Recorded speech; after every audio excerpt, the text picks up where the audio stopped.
untuk masa depannya. Jadi dia tidak tahu apa yang akan terjadi di depannya. Kalau dia mengalami penyesatan, hancurlah kira-kira di depannya dia.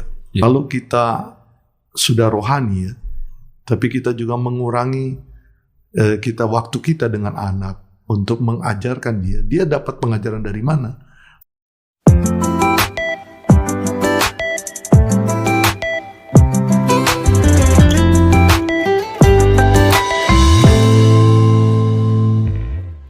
Shalom saudara-saudara, kita kembali lagi kepada Redemption Issues. Acara ini khusus untuk membahas tentang isu-isu yang terjadi di masyarakat dan bagaimana Alkitab, firman Tuhan itu menjawab isu-isu yang ada ini. Hari ini kita ingin membahas tentang bagaimana melindungi anak dari predator seksual. Karena ini sangat hangat masalah predator seksual ini. Dan banyak orang tua yang berpikir, Pak Tommy, taruh aja anak itu dididik dalam simbol-simbol agama. Pikir aman. Tapi justru disitulah terjadi ada predator seksual. Dan itu bukan hanya untuk anak perempuan saja, tapi ada juga anak laki-laki yang jadi korban predator seksual. Jadi laki-laki dan perempuan sama. Betul. Kalau dulu orang tua berpikir, kalau laki-laki lebih aman daripada perempuan. Tapi zaman gini, sama. Betul. Dan kita mendengar isu-isu di berita-berita yang berita mainstream maupun yang berita yang media sosial, ya tentang hal-hal ini yang sering kali dibahas. Predator seksual. Ya, karena kalau tidak salah ya, waktu-waktu terakhir ini banyak peristiwa yang terangkat seperti begitu. Iya. Dan bahkan ada juga yang marah, kenapa ini disembunyikan? Padahal ini harus dibongkar, ini kejahatan. Tapi kita bukan bahas di situnya. Kita akan bahas bagaimana sebagai orang tua melindungi anak dari predator seksual. Betul.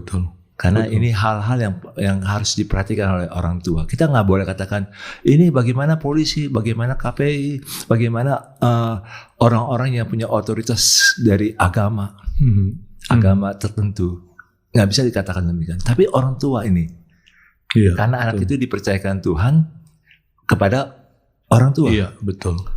Sejak dia di dalam kandungan sampai nanti dia besar, dewasa, mandiri, ya itu baru orang tua sudah berikan kebebasan kepada anak. Tapi selama anak itu dalam asuhan orang tua itu bertanggung jawab. Betul. Termasuk di sekolah juga. Itu orang tua juga harus perhatikan nih bagaimana sekolah-sekolah, karena juga ada predator di sekolahan. Iya. Dan itu terjadi. Predator sekolah itu justru di sekolahan, predator seksual di sekolahan, Pak. Dan itu juga simbol agama, Pak. Iya. Bukan asrama aja, tapi sekolah. Dan juga. Ini bukan hanya masalah agama tertentu ya, Pak? Bukan. Iya. Hampir semua. Iya. Sama gitu, ngalami masalah-masalah seperti ini. Mungkin kita berpikir, ini kenapa kok orang-orang yang punya otoritas dalam agama kok justru semena-mena? Ya itulah namanya dosa. Betul. Iya. Karena orang-orang seperti itu belum menang terhadap godaan-godaan seksual, imajinasi seksual. Dan kita harus boleh dikatakan perlu memahami Iya. Dalam arti bagaimana bentuk operasi itu terjadi sampai orang melaksanakan pelecehan seksual, kekerasan seksual seperti begitu, apalagi kepada anak. Anak, iya. Itu kan ada dia punya pola atau boleh dikatakan bagaimana itu terjadi. Lalu kemudian mungkin kita juga perlu membahas di sini ya Pak. Bapak tadi tekankan sekali perannya orang tua ya. Iya. Itu kita perlu tanya mengapa orang tua kan Pak? Ini dia menarik. Mengapa orang tua? Iya. Karena orang tua yang dapat otoritas ilahi dari Tuhan. Dari Tuhan langsung untuk membesarkan, mendidik, memberi nama pun juga dari orang tua, Pak. Kan sekarang kan orang tua itu bisa melepaskan, Pak. Pendidikannya, anaknya kasih kepada yang guru mengasuh anaknya. Yang masih anaknya. Di rumah itu yang mengasuh. Iya. Kalau di sekolah dia lemparkan kepada guru. Karena mereka pulangnya berangkat pagi, kerja, pulangnya malam.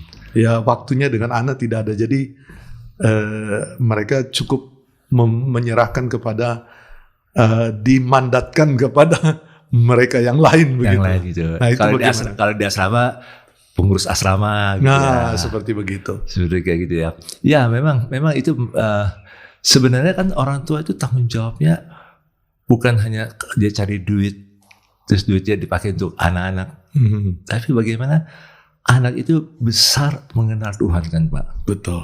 Ya, betul. Dan dia boleh aman bersama orang tua. Memang sayangnya orang tua bukan hanya menyerahkan anak hak asuhnya kepada babysitter, guru, terus ataupun juga guru sekolah minggu, ataupun juga ke pengurus asrama. Tapi juga ada juga orang tua, Pak, lebih suka kasih hak asuhnya kepada games, Pak. Gadget, Pak. Gadget ya, supaya anaknya itu nggak mengganggu orang tua. Betul. Nah, ini yang kita coba nanti lihat ini tentang melindungi anak dari predator seksual. Betul. Karena juga kalau kita lihat di games atau di film-film saat ini, LGBT itu sangat bebas sekali dibicarakan. Iya, ya.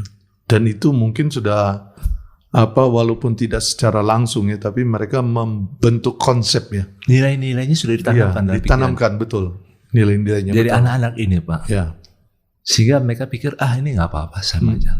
Dan mereka akan menjadi seperti hal yang biasa gitu. Hal yang biasa. Hal yang dia anggap itu tidak ada sesuatu kesalahan. Betul. Di sana, betul. Nah, ini kan orang tua harus melindungi anak-anak dari hal-hal yang menyesatkan. Betul. Dari hal-hal dari duniawi ini, Pak. Nah, betul. Ini kita akan masuk dalam segmen kedua, Pak. Ya, setelah ini, Pak. Siap. Nanti saya dengar ulasan dari Pak Tommy. Ya, terima kasih. Kita masuk berikutnya. Ya.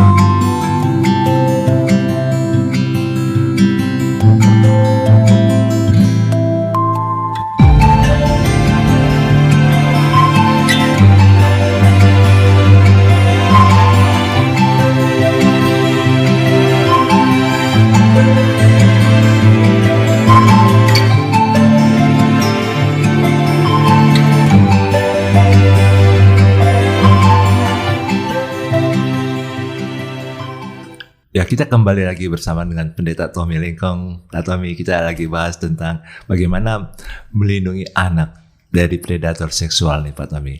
Silakan Pak Tommy, ulasannya. Iya, Pak Andi, ini memang ini hal yang menarik, Pak. Ya. Karena mungkin ini banyak yang memang membahas, tapi kebanyakan yang membahas ini adalah psikolog dan kemudian orang-orang yang boleh dikatakan untuk membela atau memberikan ini kepada ibu dan anak ya. Iya. Jarang mungkin dibahas sampai kepada mungkin gereja ya. Iya. Tapi ini menarik untuk saya. Karena tadi Bapak katakan melindungi anak dari predator seksual. Iya. Begini Pak, mungkin kita mau mulai karena ini langsung kepada perspektif dari Alkitab. Iya. Yang kita bicarakan sekarang kan tentang anak. Iya. Ya. Nah, kalau kita melihat tentang anak ini, saya ingin mengajak kita tentang memikirkan Pak tentang apa sih kondisi anak itu.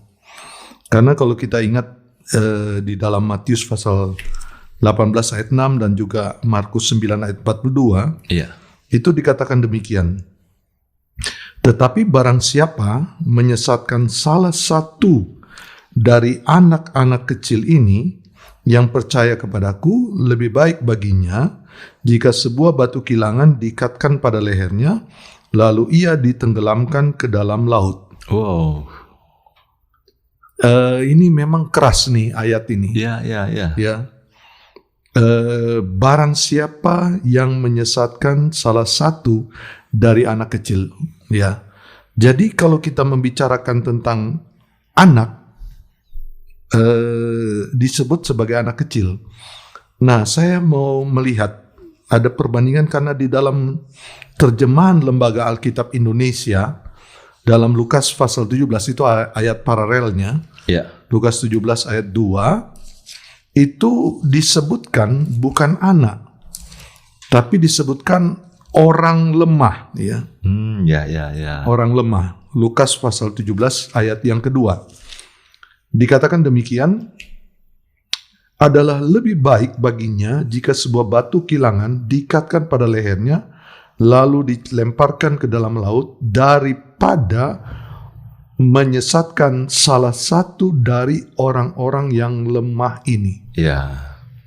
Nah, dari ayat-ayat ini saya ingin melihat anak itu kondisinya bagaimana. Jadi kalau kita berbicara anak itu dapat digolongkan istilah anak kecil itu adalah tidak kuat, ya. Ya. Anak kecil itu gambarannya tidak kuat.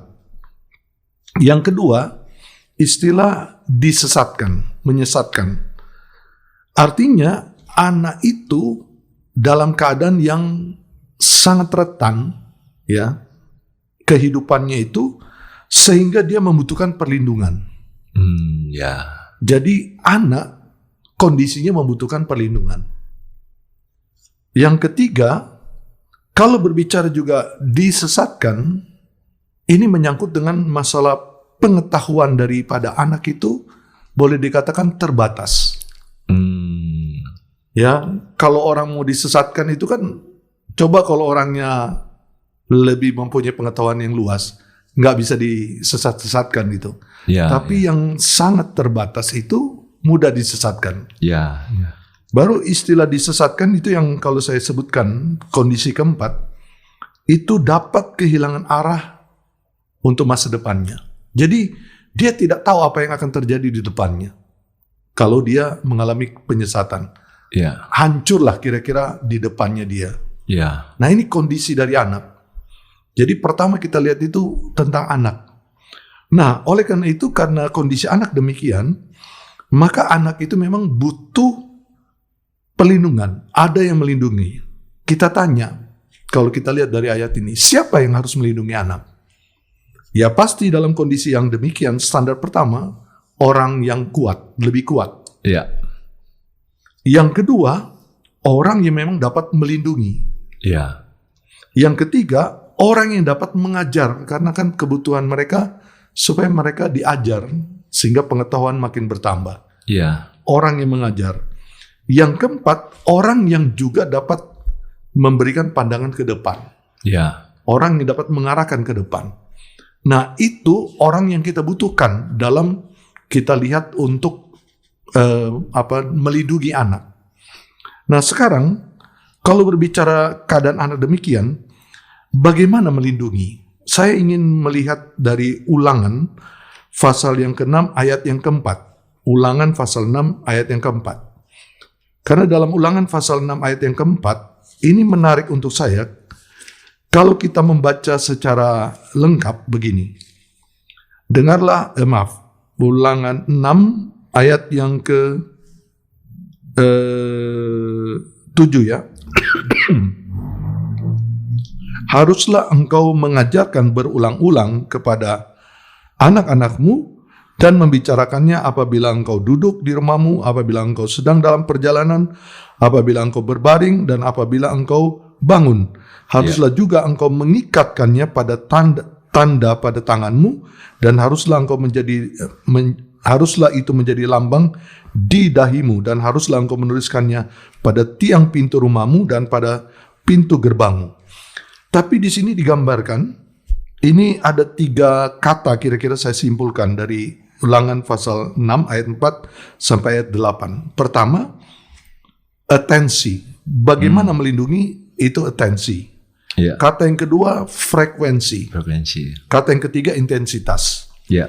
Nah, kalau kita berbicara tentang melindungi, itu ada perhatian, atensi kepada anak. Karena di sini kalau kita baca dalam Ulangan ini, memang anak-anak itu harus diberikan perhatian, atensi. Jadi, kalau mau menolong melindungi anak, jangan lupa memberikan perhatian kepada anak. Yang kedua, kalau berbicara melindungi anak, itu frekuensi berulang-ulang dikatakan Alkitab sini mengajarkan mereka. Jadi menyediakan waktu dengan frekuensi yang bukan jarang tapi sering. Sering, ya. Maksudnya begini, kan sekarang orang kalau saya mempunyai waktu untuk keluarga saya, paling itu hari Sabtu dan hari Minggu. Ya. Lalu frekuensinya berulang nanti 1 minggu lagi, Sabtu dan Minggu lagi. Ya. Padahal kalau kita lihat di sini, bagaimana orang memberikan perlindungan kepada anak itu, salah satu adalah menyediakan waktu dengan frekuensi yang tidak boleh jarang. Jadi kita mungkin bekerja, memang itu kebutuhan kita, suami istri. Keluarnya pagi, pulangnya malam. Anak itu frekuensinya dengan kita sebenarnya sangat sedikit dan jauh. Nanti Sabtu, Minggu baru kita dengan anak-anak. Itu yang kedua. Yang ketiga, intensitas. Ini digambarkan oleh penulis di sini, dalam Alkitab ini, Ulangan pasal 6 ini, sangat jelas. Interaksi dan komunikasi itu adalah menyangkut keseharian penuh.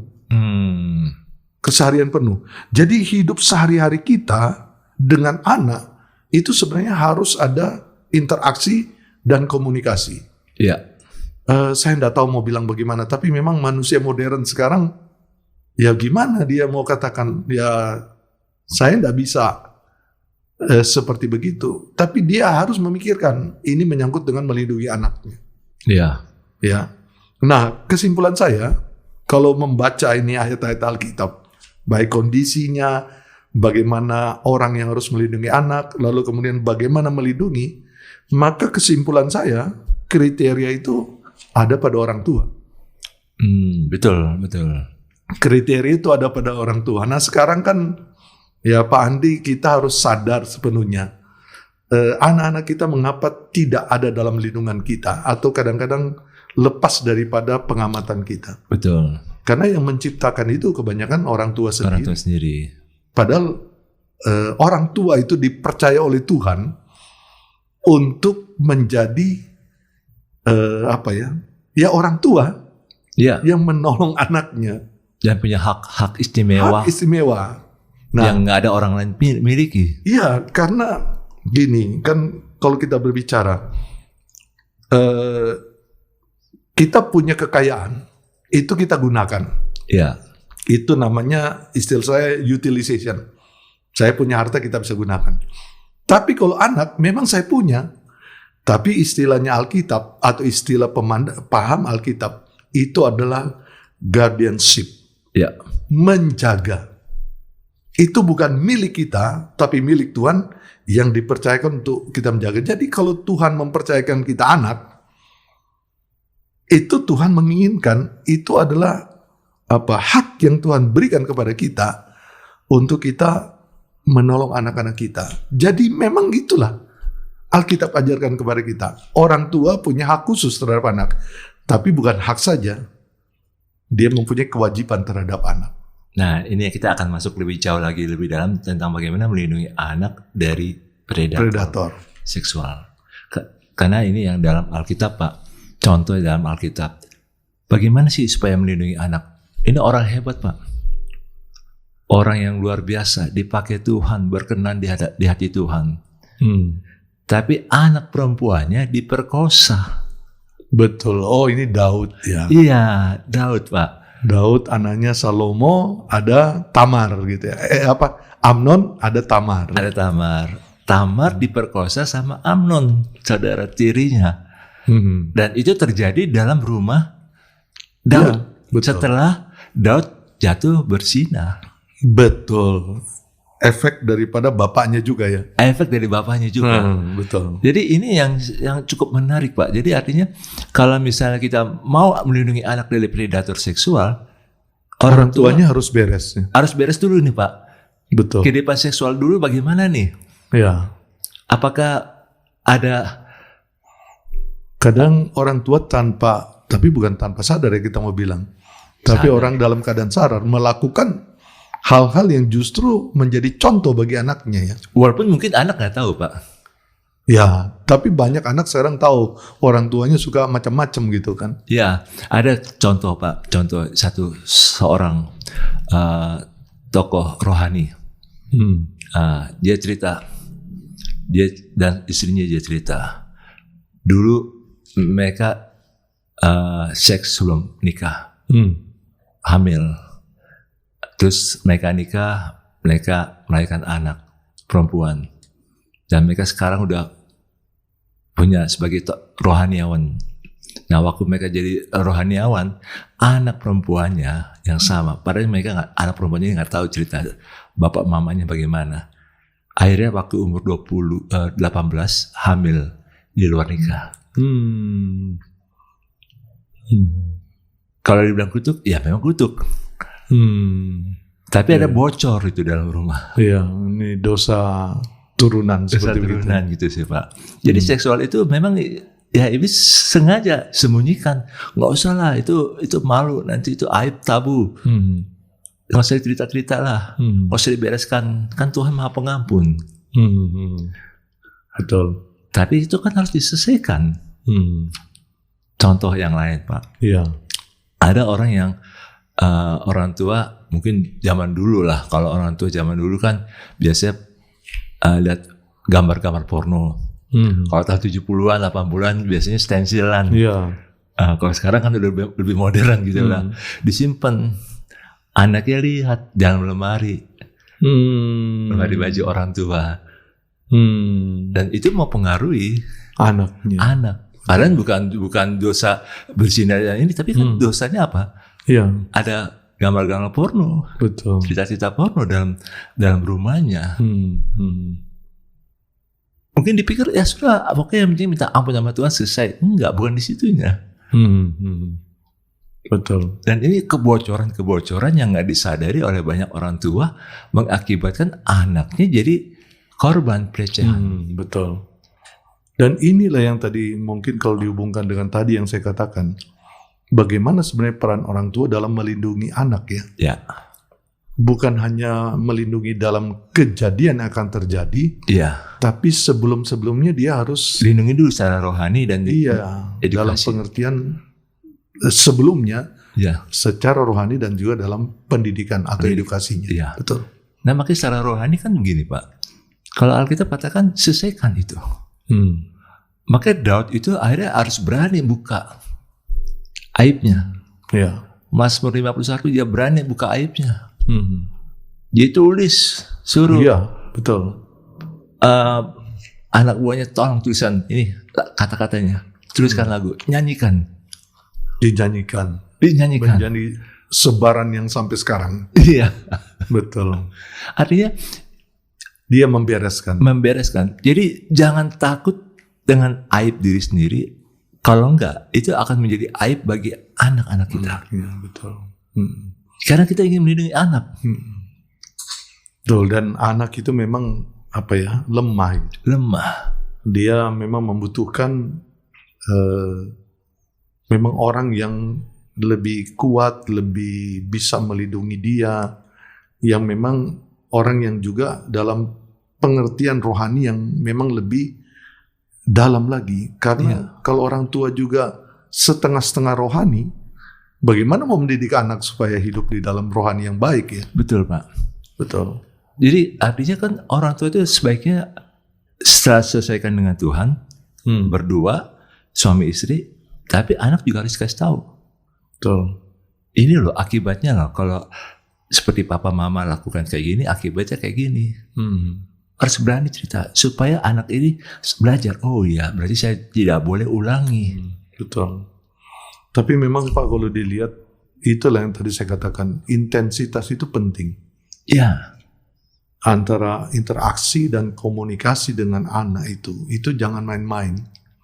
Kalau kita sudah rohani ya, tapi kita juga mengurangi waktu kita dengan anak untuk mengajarkan dia dapat pengajaran dari mana? Mau serahkan kepada guru sekolah minggunya, ya guru sekolah minggu kan umum mengajarkan. Tapi kedekatan kita dengan anak atau orang tua dengan anak itu memungkinkan untuk hal-hal yang sebenarnya mungkin guru tidak akan mengatakan itu lebih detail. Iya. Tapi kan orang tua bisa menceritakan, mengajarkan lebih detail lagi. Dan itu berarti orang tua mesti juga banyak belajar ya Pak ya?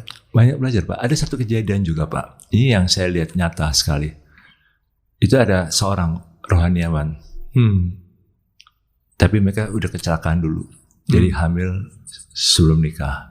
Terus mereka waktu hamil itu wanitanya dibawa pergi keluar kota. Melahirkan di luar kota. Waktu sudah melahirkan, anaknya dititip di kota itu. Jadi tinggal di situ, dididik sama keluarga dekatnya. Suami istri ini balik ke kota asalnya. Pelayanan rohani Pak. Oh iya? Pelayanan rohani Pak, di satu daerah. Seperti kayak bebas, nggak ada masalah. Tapi anak ini Pak bertumbuh dengan penderitaan. Karena waktu di sekolah dia lihat anak-anak teman-teman sekolahnya kok dengan papa mamanya, kok saya enggak. Terus dia lagi tampil di sekolahan, dia tampil dengan baik. Mana papa mama, kok yang lain dengan papa mamanya. Itu dia kehilangan. Iya, betul. Atau apa akibatnya? Dia punya anak, ada 3 anak dari 2 laki-laki.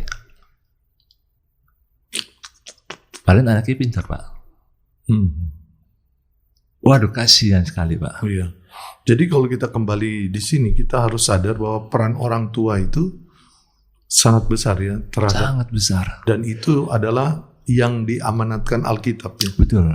Yang ditegaskan oleh Alkitab, yang diperintahkan oleh Alkitab bahkan. Betul. Kita harus mendidik anak-anak kita. Melindungi anak dari predator. Anak dari predator. Nah, kalau kita melihat tentang ini kaitannya tadi kan tentang predator seksual. Iya. Dan itu berarti akan terjadi pelecehan seperti begitu. Betul. Nah, tadi Bapak sebutkan tentang Daud.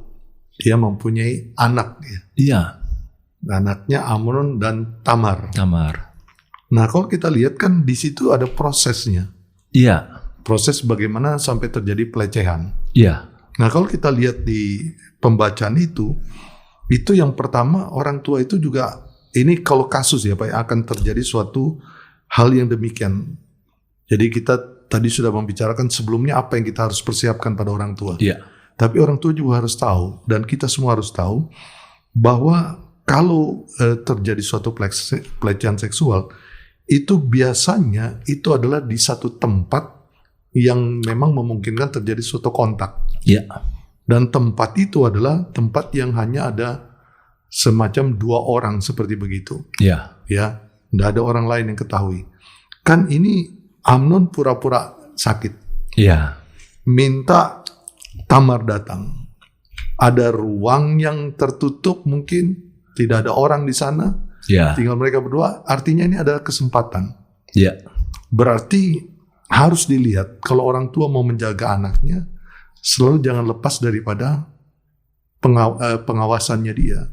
Jangan sampai ada tempat-tempat yang kemungkinan bisa ada orang yang akan memungkinkan peristiwa itu terjadi. Kesempatan itu bisa terjadi. Kan anak kecil kadang-kadang yang kita dengar-dengar, kita baca itu kan dibohongi. Iya. Di apa ini. Nah, kalau misalnya terjadi sampai yang baru-baru ini kita dengar peristiwa yang marak itu semua, karena saya pikir itu pertama orang itu diubah cara berpikirnya. Bahwa seolah-olah dilecehkan oleh orang yang melecehkan itu tidak ada masalahnya gitu. Dia merasa berbuat yang benar kepada orang itu kan. Iya, iya.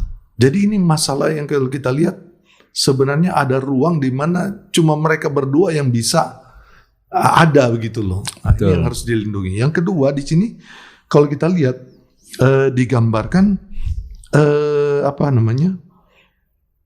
itu yang tidak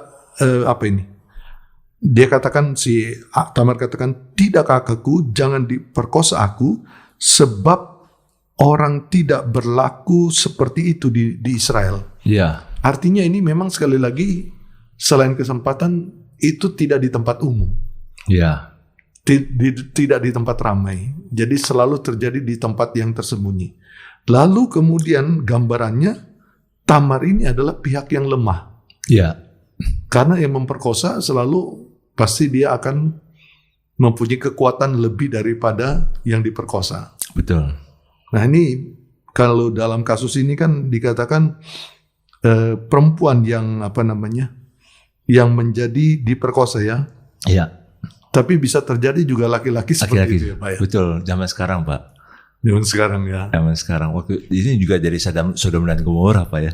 Iya. Iya, sodomi ya. Sodomi itu. Tapi hal yang menarik gini sih Pak. Yang saya perhatikan dari kehidupan Daud ini, kejadian dalam keluarga Daud ini.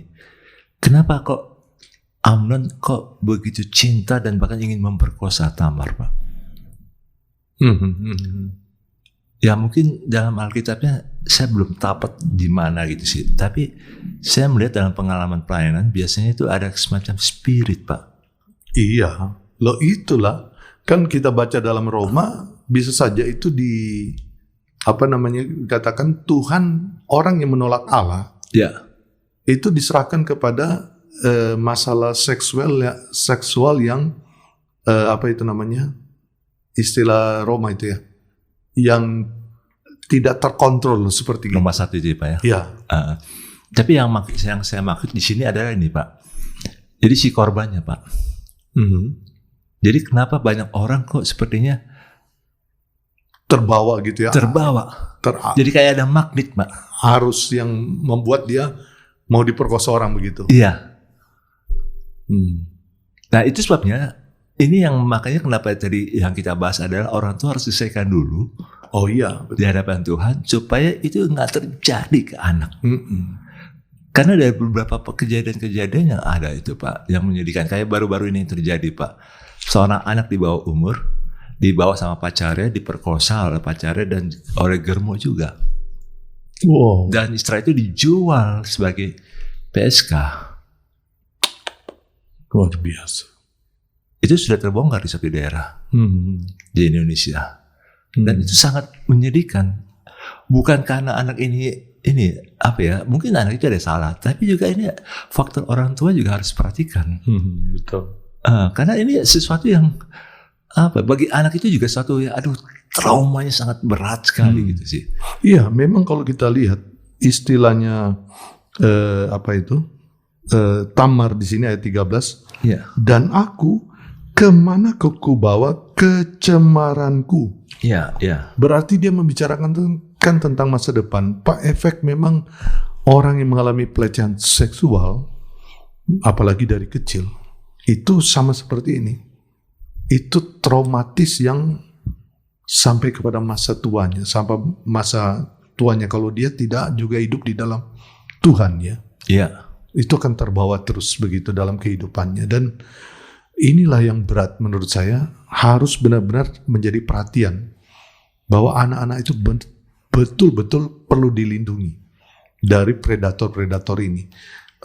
Artinya orang tua seperti Pak Andi katakan, hidup spiritualnya gimana? Iya. Ya, kalau ada hal-hal yang memang dalam dulu kehidupannya yang ada yang harus diselesaikan dengan Tuhan, dia harus selesaikan dulu dengan Tuhan secara beres begitu. Dan dia juga harus mengajar kepada anaknya bagaimana hidup di dalam Tuhan. Karena anak-anak kalau diajar hidup dalam Tuhan, mereka sendiri mempunyai kehidupan iman yang mempertahankan mereka dari hal-hal seperti itu. Dalam mungkin bersikap. Yeah. Karena maaf ya, ada yang memang anak-anak itu sikapnya itu yang membuat orang akan melakukan hal-hal seperti itu. Tapi diajarkan misal berpakaiannya bagaimana, dan kemudian sikapnya bagaimana. Kalau orang juga bisa menjaga sikap, orang itu juga punya keseganan gitu loh, seperti begitu ya. Ya, tapi yang saya maksud spirit ini gini sih Pak, ada satu contoh dalam satu kejadian kisah nyata.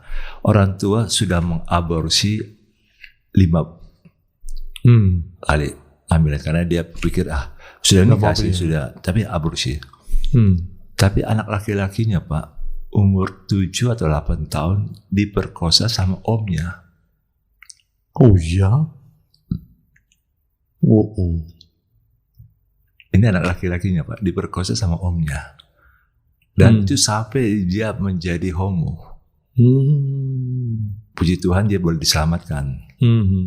Tapi dia menyesal karena sudah mengalami kehidupan yang gelap seperti begitu ya. Kehidupan yang gelap seperti itu. Itulah tadi digambarkan kan, kecemarannya itu dia bawa. Dia bawa. Nah itu spirit itu yang membuat jadi anak itu besar pun juga akan membawa itu. Akan membawa itu juga. Kalau nggak dibereskan, nggak dilepaskan, ada saja sih Pak cara-caranya yang orang-orang seperti ini. Makanya kenapa orang-orang yang terikat dengan dosa perzinahan laki-laki akan lebih banyak tertarik kepada perempuan yang dikuasai oleh roh perzinahan juga. Atau sebaliknya. Betul, pasti itu. Tapi kalau misalnya salah satu nggak terikat dengan roh perzinahan, udah nggak akan tertarik gitu lah. Iya. Nah itu sebabnya kita sebagai orang tua kita harus menolong anak-anak kita, melindungi anak-anak kita ini dari hal-hal yang mereka nggak sadari. Betul. Makanya orang tua mesti peka. Dan itu tanggung jawabnya besar. Tanggung jawabnya besar Pak.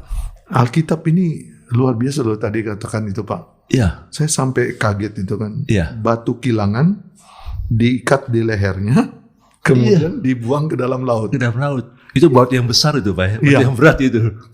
Batu kilangan itu yang berat. Maksudnya dalam pengertian saya Pak, orang-orang yang tidak melakukan tanggung jawabnya melindungi anak itu lebih baik dilupakan Pak. Hidupnya sudah kalau bisa tidak tercatat lah seperti gitu. Kan itu kalau dibunuh masih kelihatan kan jasadnya. Iya. Ini diambil kalung, ditaruh batu kilangan, ditenggelamkan di laut. Itu kan tidak kelihatan maksudnya lagi. Jejak-jejak hidupnya tidak ada. Itu dilupakan. Jadi itu dibinasakan untuk dilupakan. Pembinasaan untuk dilupakan. Itu batu kilangan itu. Jadi ini berat Pak, konsekuensi daripada orang yang tidak melindungi anak, yang menyesatkan anak. Jadi orang tua yang masih hidup, kalau masih ada kesempatan saat ini untuk bertobat, bertobat. Betul. Selesaikan dengan anakmu, selesaikan masalahmu dengan anakmu itu. Betul. Dan ya kita berdoa supaya juga Tuhan tetap memberikan hikmat ya. Iya. Mungkin ada orang yang setelah mendengar ini dia semakin melihat dirinya, dia membawa dirinya kepada Tuhan. Iya. Dia mau hidup di dalam Tuhan, biar Tuhan membawa. Dan saya mempercayai Tuhan juga yang bisa memutuskan segala sesuatu yang gelap dalam hidupnya. Iya. Dan digantikan dengan terang dan berkat Tuhan dalam hidupnya. Iya, betul Pak. Jadi makanya orang tua ini jangan takut kalau sudah belum terlambat. Iya, betul. Tidak terlambat. Belum terlambat. Kalau memang masih ada waktu untuk selesaikan, ayo kita selesaikan. Iya, betul. Jangan tunda-tunda lagi. Betul. Menyelesaikan supaya anak ini boleh terlindungi. Kalau sudah agak kelewatan, ya sudah kita melindungi lagi yang generasi berikutnya. Iya. Jangan ditunda lagi. Dan tetap mendoakan anak-anak karena tidak mudah juga anak-anak itu menghadapi kehidupan sekarang Pak. Betul, dengan Pak. Teknologi yang maju sekali, di mana-mana anak itu bisa mengakses yang tadi pornografi itu. Pornografi dan semuanya itu antara pembicaraan mereka pun bisa di antara mereka ya. Kalau sudah remaja itu bisa memberikan informasi kepada ini dan seterusnya. Itu kita doakan anak-anak itu. Betul Pak. Supaya dalam perlindungan Tuhan memang. Sekarang kelas 4 SD saya sudah nonton film porno Pak. Lah iya Pak. Orang semua ada alatnya itu. Menyedihkan sekali sih. Tapi ini ya orang tua. Tanggung jawab orang tua. Kita doakan supaya setiap orang tua boleh punya peranan. Betul. Karena kita baca dalam Alkitab memang begitu. Iya. Itu hak dan kewajibannya ada pada orang tua. Untuk melindungi anak dari predator seksual. Betul. Dan makanya ini yang jadi kenapa ini diangkat karena supaya mari kita lindungi generasi-generasi. Ya, di dalam kalangan Kristen, dalam kalangan kita sebagai orang beriman ya. Iya. Karena di luar orang beriman kita susah mau membicarakan tentang hal-hal begini selain kalau kita di dalam Tuhan. Iya, bisa juga. Yang penting gini, siapapun yang mendengar, kalau kau percaya pada Yesus, kau bisa terima. Betul. Kau bisa alami Ya, Karena Tuhan sendiri mau anak-anakmu dilindungi. betul. Jadi itu yang kita coba terus bagikan hal ini. Ya. Ya. Wah, menarik sekali nih Pak Tommy. Terima kasih Pak Andi, ini terima hal kasih. yang menarik dalam diskusi kita ya. Ya, kita berdoa supaya lagi orang tua mengerti tanggung jawabnya dan kita bersama-sama saling mendoakan semua orang tua ya. Ya, Supaya mereka melakukan peran mereka dan juga anak-anak kita minta dilindungi oleh Tuhan dalam kehidupan mereka ya. betul Pak Tommy. Wah, terima kasih Pak Tommy untuk Makasih, Pak sharingnya, Andi. urasannya Terima kasih. bersama. Nah, untuk saudara bisa memberikan tanggapan, komentar atau share YouTube ini kepada teman-temannya saudara. Ya, tapi juga kalau ada saudara yang ingin secara pribadi ada kesaksian atau ada pertanyaan secara pribadi, saudara bisa langsung email kepada redemptionissues@gmail.com. Nanti akan tertulis di bawah ini ya, redemptionissues@gmail.com. Dan Tuhan Yesus memberkati. Tuhan memberkati ya.